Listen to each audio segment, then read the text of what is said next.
Hello ladies and gentlemen, I am BorderWise, and welcome to From the Depths, version 3.2.9. Yes, it's another update video, the devs have been busy. So, yeah, I am a little bit late in reporting this because the date as I see on my computer right here is April 5th, and this update came out on April 1st. And yes, there's an April Fool's Day thing in the chat. Not in the chat, sorry. I've been streaming too much. In the patch notes. Basically, only new addition to stable from 3.2.9 beta is that you must now use breadboard to control your constructs, as removed the AI behavior and maneuver cards. Nothing else has changed from beta to stable. That is April Fool's, do not panic.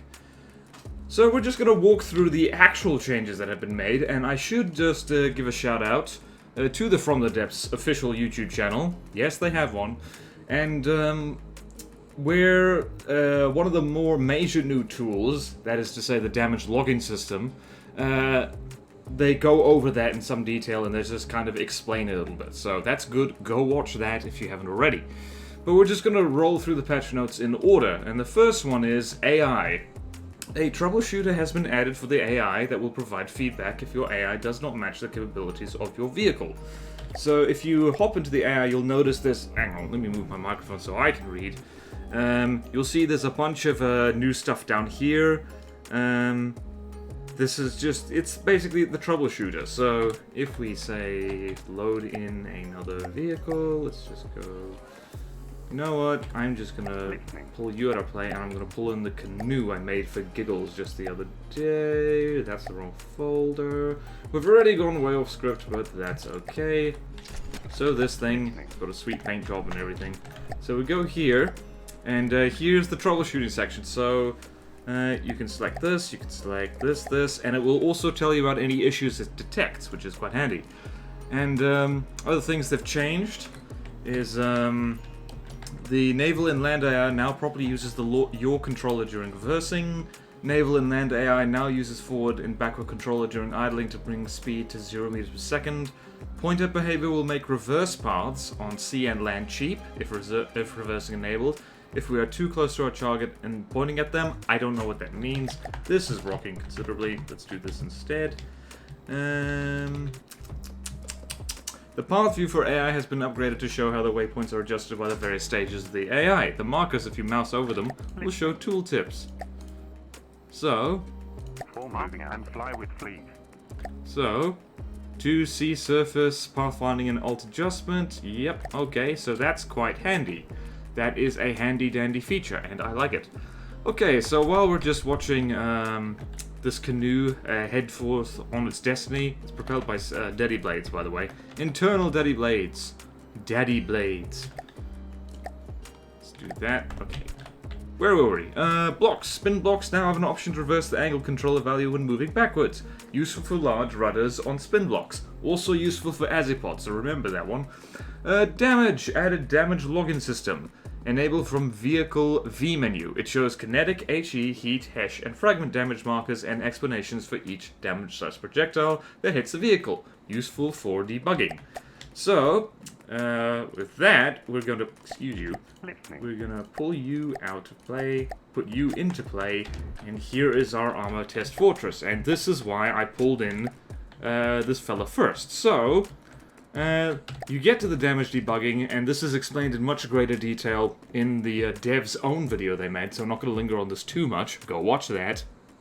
And you can set what things you want to see. So, projectile effects, explosion effects, melee thump effects, record EMP effects, record turret and spinner overlap issues, and which is just helpful for finding out like which block is stopping your turrets from spinning. So we're just going to activate both of these two up here, because we've got a sabot gun, and we've got a layer of metal, and a layer of ammo, and we can see here what happens when we do that.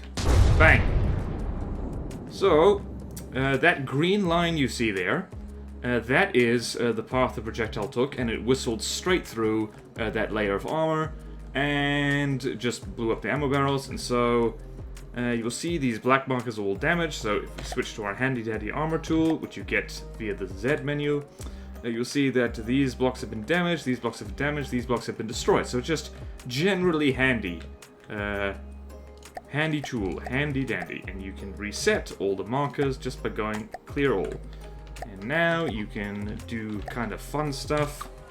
For instance, you can see just how far the thing penetrates. Probably not that far in this case, because this is a bit of a wussy kinetic shell. Bang! So in this case, you can see without even really looking, is that it only penetrated one layer. One and a bit. And plus the damage numbers that show up in the top right corner, it's just a handy way of testing armor schemes and testing weaponry and seeing how they work.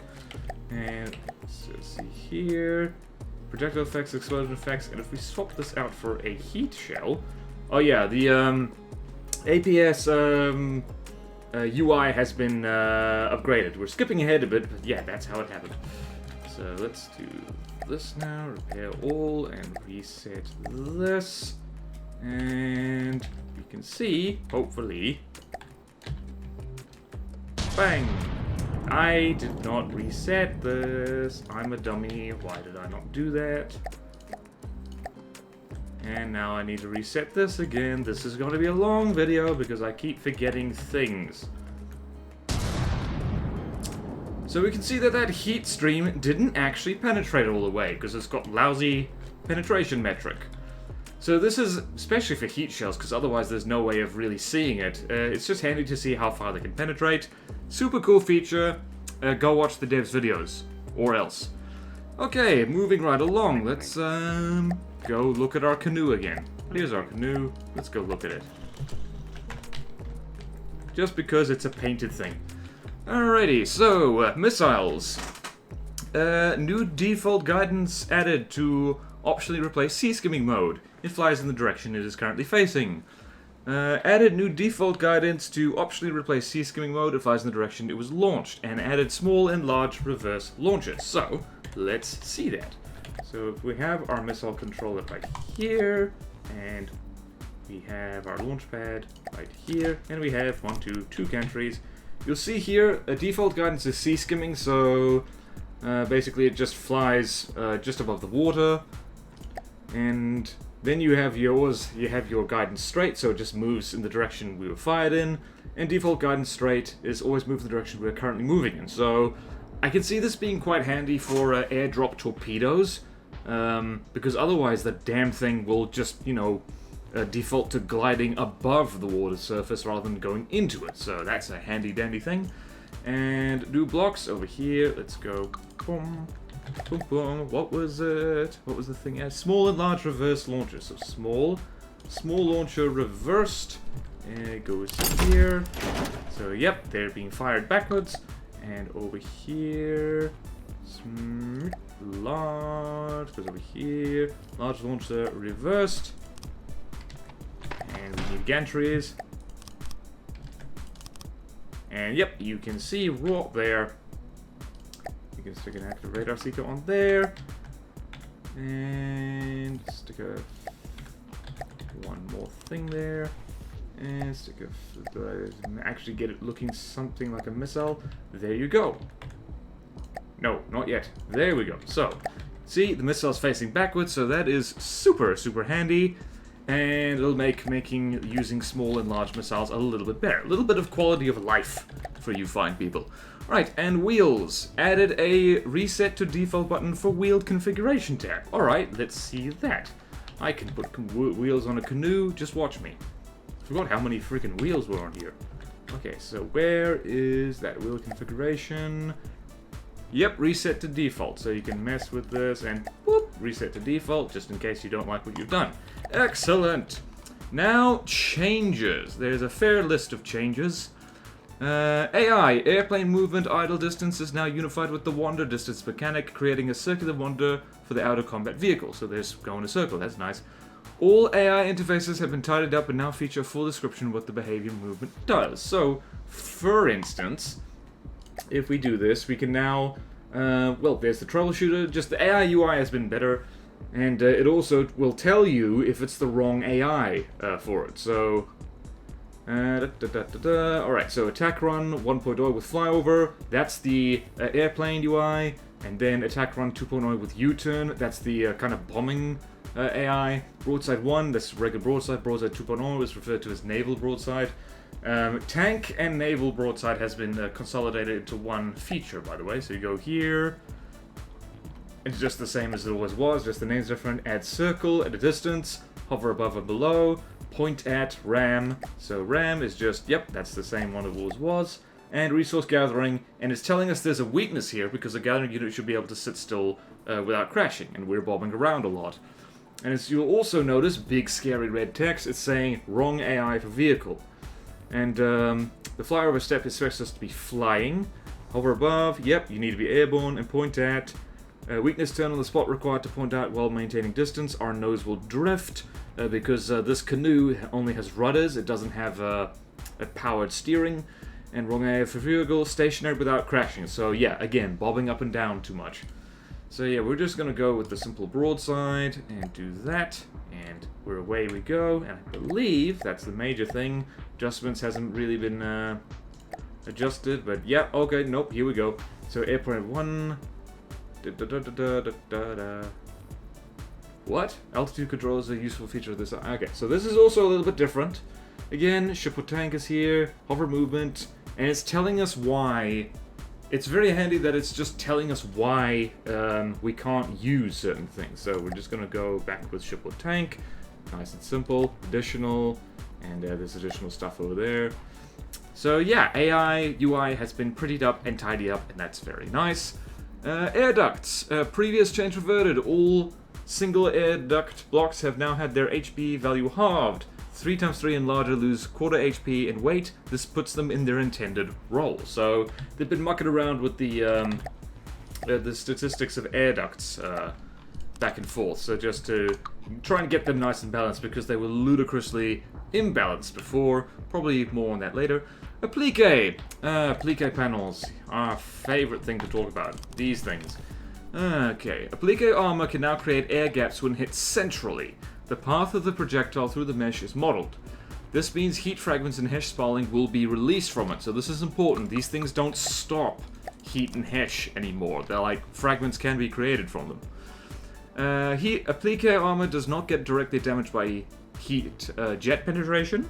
Applique armor is structural for the purpose of hash, increasing the AP of the spalling that will come from it, either released into its own air gap or passing down the sides of the armor panel. So to demonstrate this, we need to pull you out of play again. And where's our friend?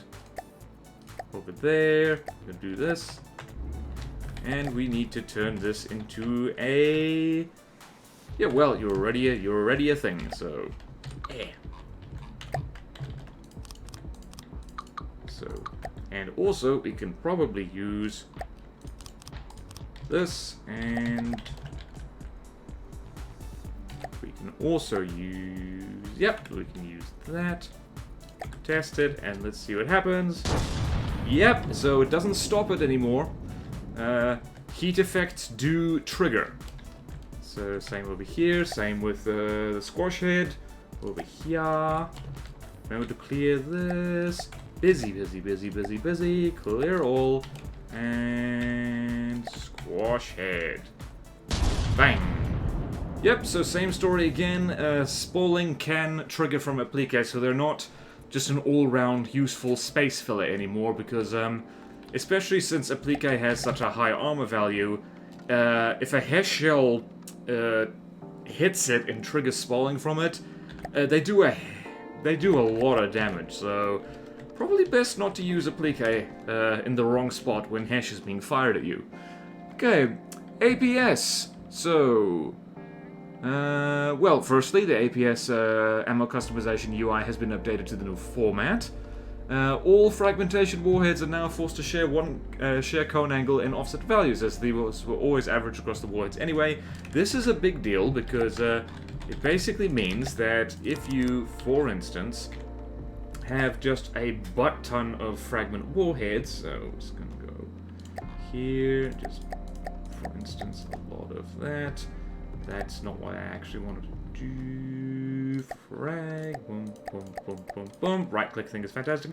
There's now just one thing controlling the code angle, which is super handy because it means if you have very long frag shells, you can just mess with it and it's fantastic. So just go here, you can see the frag numbers changing, set it to 180, beautiful.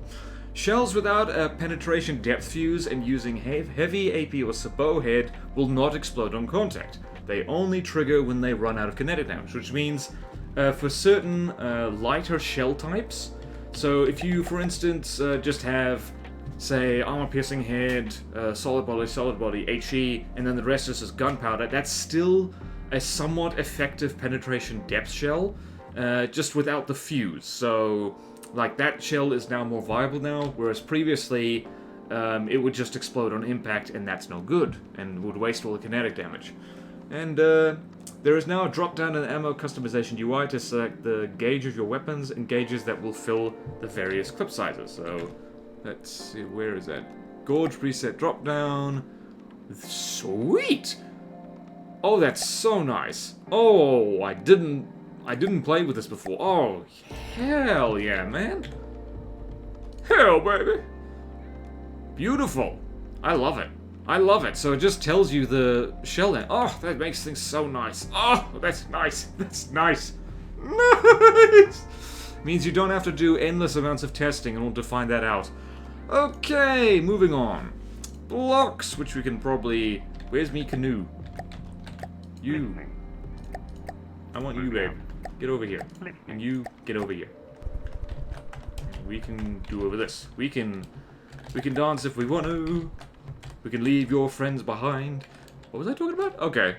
Blocks. Aileron and tailplane now use the absolute velocity of the vehicle, so they work there as expected when moving in reverse. Reading the patch notes.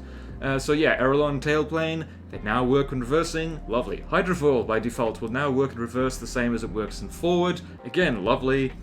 Rudder by default will now work in reverse the same as it works in forward. Beautiful. The vehicle blueprint spawner can now spawn up to 100 vehicles instead of 10, and if you choose the max value, there will be no limitation to the number of spawned vehicles. That's nice for people who use that thing. I generally don't. Vehicle blueprint spawner, let's just test this, and... max lifetime spawns, yep, it goes up to 100. Lovely jobly. Oh yeah, like, this thing is actually stopping. Neat. Stopping right on the spot. Beautiful, beautiful. Okay. Oh, talking about ducts again. Ducts no longer absorb heat damage. They are treated like structural blocks for the purposes of heat. So, this requires some science. So, we're gonna go here. We're gonna science this. On camera. Don't try and stop me. I'm crazy doing science. Okay, so, I did mention... I'm not gonna do an updated Armour tutorial. No, no, no, no, no. Please don't make me do that. Armour tutorials just are so stressful. I don't know what it is about them, but they just really stress me out. Okay. Or at least not anytime soon. Suffice to say is that ducts no longer block heat. Or maybe let's test with squash head. Let's see. It doesn't say in the patch notes, but nope. Okay, it stops hash just fine. Let's change this to the other thing. Beautiful, beautiful, beautiful, beautiful. Okay, so it still stops hash dead. That's nice. But heat, not so much. Okay, so these things are not heat-proof anymore. Important note if you've been using ducts as armor. ERA! Oh, this is my favorite bit of the whole patch notes thing. ERA no longer explodes below 50% health. ERA no longer actually kills projectiles near it when it dies. Okay, important thing. ERA rewrote. Projectiles other than cram have their explosions triggered by touching an ERA. An ERA-triggered explosion has 20% HE flak damage in radius, 20% hash thump damage, and 180-degree fragment release angle. The first heat jet or hash implantation to interact with the ERA panel will be stopped in its tracks. Hash must be implanted onto ERA for there to be an effect. Kinetic hollow point damage will not take place if the shell explodes. kinetic/hollow point damage of a kinetic shell that has not exploded at this point is reduced by 2,500 to a minimum of 100. This includes cram.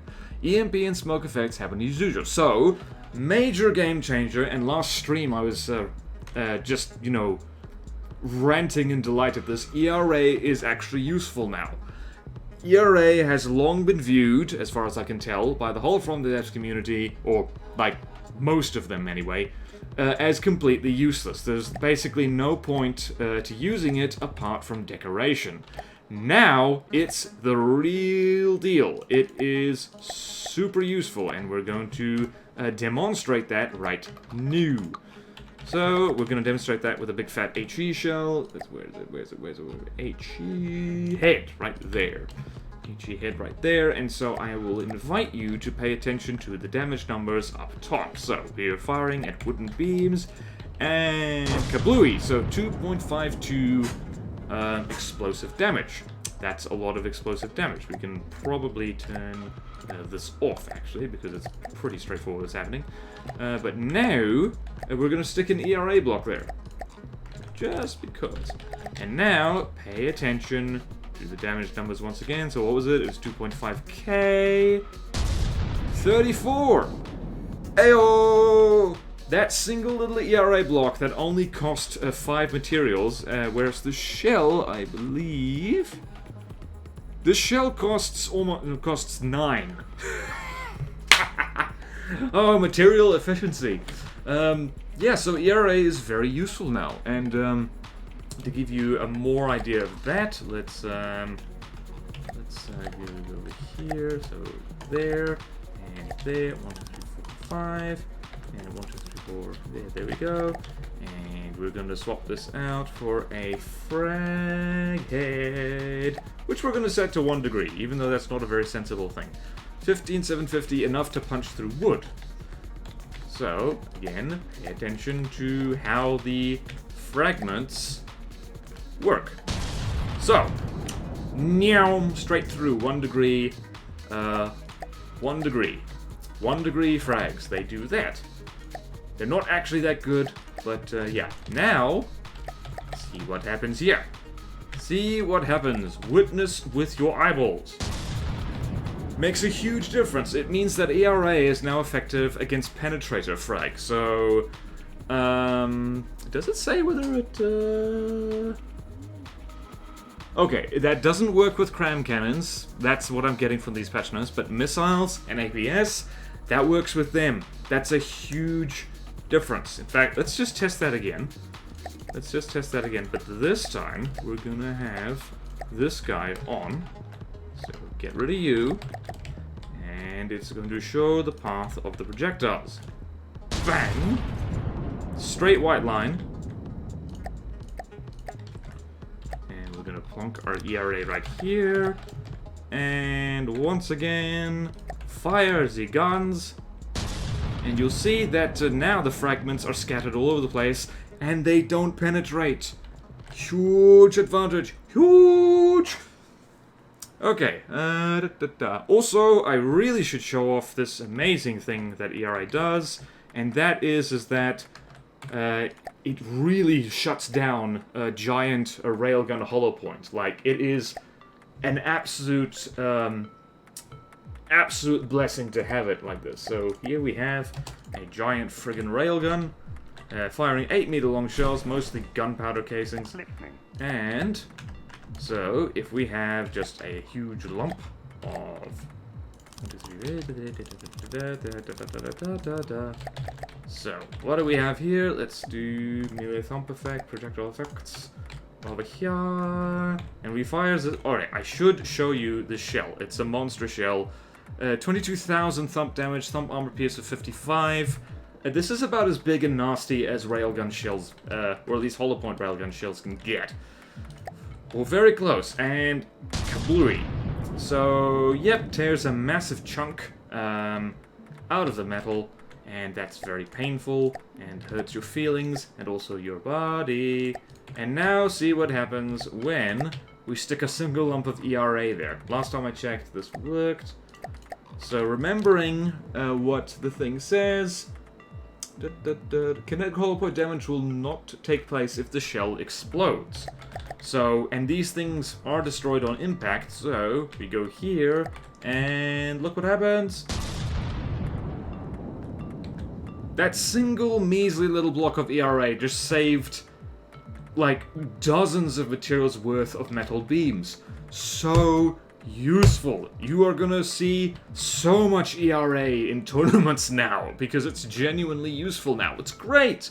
Just whenever you have a particularly vulnerable spot on your craft, just slap some ERA on it. Also very useful, potentially for small vehicles, because this kind of shell, if it hits a small vehicle, like a plane or a tank or something, it will erase it from existence, unless it hits it in an ERA block. This is a huge deal, guys. Can't stress that enough. It is awesome. So, thank you, developers, for listening to the people, you know, telling you that ERA sucked. Like, it's not just me. I can't take credit. People have been saying that literally for years. Okay, so enough of that. Alright, missiles. Huge missile efficiency and health modifiers down by 20% because, again, people have been pointing out just how ridinky-dink huge missiles are, and they're very ridiculous. Okay, beam riders now have the option of following other missile lasers on the vehicle, not just those attached to their controller. I thought that was there the whole time. That explains so much. Laser designator receivers now output a velocity value to allow APN and TPG guidance to improve the chance of hitting a moving designated target.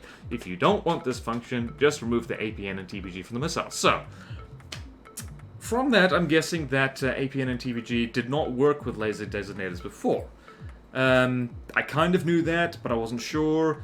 But this means that, like, alright, I'm gonna have to start messing around with the laser-guided missiles again, because I actually have not touched them in a very long time. The missile editing UI now uses drop-down menus instead of incremental sliders, where appropriate. So, I guess once again, let us see this. Where is it? 1, 2, 3, 4. So, what? Alright, so there's drop-down thing. Doesn't actually say that. Frag warhead? Okay, so that's the slider. Fast tank? No. No. Free internals. Aha, right, so the free internal space thing, that's drop down now. I didn't even notice that change. I've been messing with missiles since the patch came out. I genuinely didn't notice. Thank you for telling me, patch notes. And now there is a huge list of bug fixes because, yeah, which I'm not going to read out because Deacon's help. There's a long list of bug fixes. But I am going to mention that you will notice that in the... Where is it? Here it is. So you'll notice that the tank broadside behavior has been removed. It's the same as naval broadside behavior, now called broadside 2.0, so use that instead. And there's a thing right at the end of the patch notes talking about that, yes, the breadboard thing is an April's Fool joke. Do not panic. Like, seriously, do not panic. That is my job. That's my job. Don't do my job.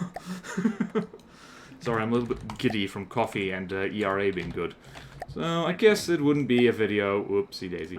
It would not be a video if I didn't shoot at a Marauder a little bit, so let's do that. Let's do that right the heck now. So, let's go over here. And you missed, you fool. So yeah, thoughts on these patch notes. I like it. So, for those of you who aren't currently aware, the From the Depths devs are prioritizing fixing bugs over anything else at the moment, so there probably won't be any major updates for quite some time, so it means I get a little bit of a vacation. Yay, missile interceptors. Ugh, what am I saying? I never get a vacation. I don't deserve it! No rest for the wicked. Or the virtuous. Or anybody. This is the 21st century. We don't sleep. Okay, so... yeah, I really don't have anything in these patch notes to complain about. ERA is the major thing. It's been made so much better. So much nicer. So much more useful now. Just in one fell swoop. And let's see what else. Jog my memory. So, ducts finally being fixed. That's super good. Vehicles generally, well, vehicle controls just generally being made more reverse friendly. That's good, that's good. APS shells being tweaked a little bit. The UI for APS shell customizers being upgraded. I know some people don't like it. I personally am a fan because it always seemed weirdly out of place. Applique being changed, air ducts, and yeah, new stuff from missiles. Yeah, it's like lots of little things all touching. Ow. We got shot. How dare you? How dare you? Thankfully, truss blocks saved the day. Oh no. Oh no. Ouch. No. Thank you. So yeah, we're gonna leave this merry canoe just shoot at the Marauder for a little bit, and that about does it for patch 3.2.9. So sorry it's late, it came at a bad time when I was doing other stuff. But it's okay, we get to enjoy it together now. Jolly good update, devs, well done. Can't wait till the next one. So yeah, on that merry note, thank you all so much for watching. Please like, comment, subscribe if you want to see more videos like this. Support me on Patreon or YouTube membership if you like. It really helps, and there's fun perks in it for you. Thank you to all my current Thank you to all my current supporters, and I will see you next time in From the Depths, where we'll do more canoe-related shenanigans, probably. Farewell.